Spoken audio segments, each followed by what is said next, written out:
అందరికీ నమస్కారం అండి. Welcome back to our channel Samha creations.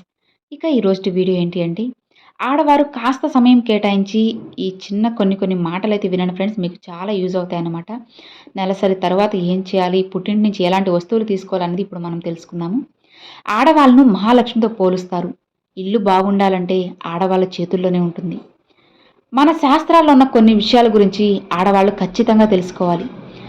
వాటిని మీ ఇంట్లో పాటించడం వల్ల ఇల్లంతా ఐశ్వర్యంతో తొలతూగుతుంది. మగవారి కన్నా ఆడవాళ్ళకే ఎక్కువగా దిష్టి తగులుతుంది. ముఖ్యంగా వాళ్ళ జుట్టుకు దిష్టి అంటుకొని ఉంటుంది. కాబట్టి ఆడవాళ్ళు తలస్నానం చేసిన తర్వాత మీ జుట్టుకు తప్పకుండా సాంబ్రాణి ధూపం వేసుకోవాలి. అలా పొగను వేసుకున్నట్లయితే మీ జుట్టుకు అంటుకున్న దిష్టి మొత్తం తొలగిపోతుంది. అలానే స్త్రీలు బయటకు వెళ్ళే ప్రతిసారి అరికాల మీద కాటుక చుక్కను పెట్టుకుని వెళ్ళండి. ఇంట్లో పూజ చేసేప్పుడు శివుని పటానికి మాత్రం ఎరుపు రంగు పువ్వులు పెట్టకూడదు. శివ పూజకు ఈ పువ్వులు వాడినప్పుడు పూజకు తగిన ఫలితం దొరకదు. నందివర్ధనం పూలతో శివునికి పూజ చేస్తే మీ ఇంటి ఆదాయం పెరుగుతుంది. చాలామంది స్త్రీలు తమ పుట్టింటి నుండి పచ్చళ్ళు తెచ్చుకుంటారు. అయితే ఆడవాళ్ళు పుట్టింటి నుంచి పచ్చళ్ళు తీసుకురాకూడదని అంటూ ఉంటారు. ఇలా తీసుకురావడం వల్ల పుట్టింట్లో ఉండే డబ్బు అంతా మెట్టి నిండికి వచ్చేస్తుంది. పుట్టింటి సంపద తగ్గిపోయి ఆర్థిక ఇబ్బందులతో బాధపడతారు. కాబట్టి మీరు పచ్చళ్ళు తెచ్చుకోవాలంటే కాస్త డబ్బు మీ పుట్టింటి వారికి ఇచ్చి తీసుకోండి. ఉచితంగా అస్సలు తెచ్చుకోవద్దు.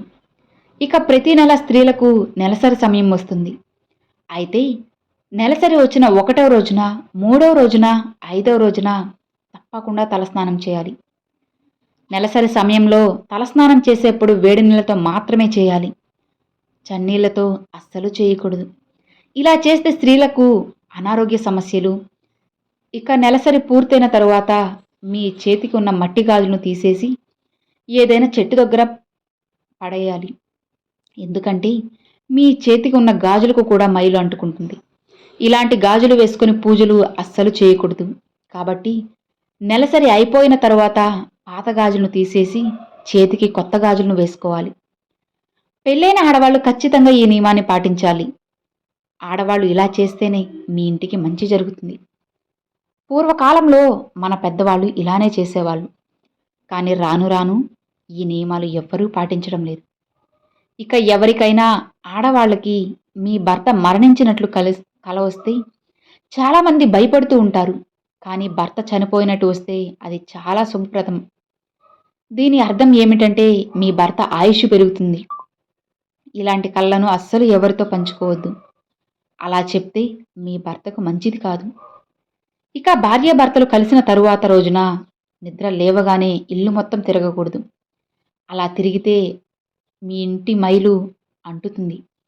కాబట్టి ఉదయం నిద్ర లేవగానే తలస్నానం చేయాలి.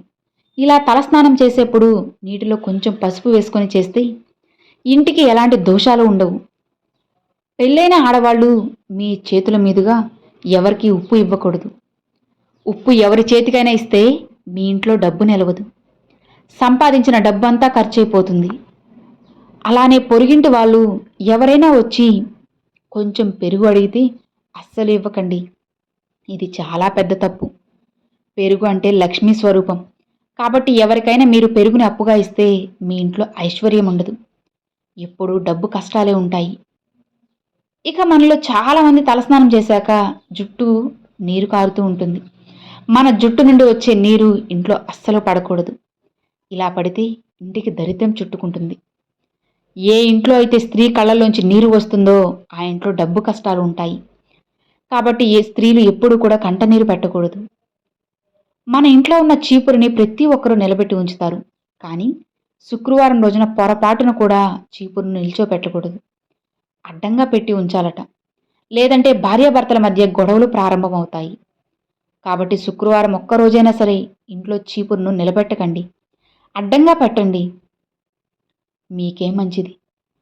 అర్థమైంది కదా? Thanks for watching friends.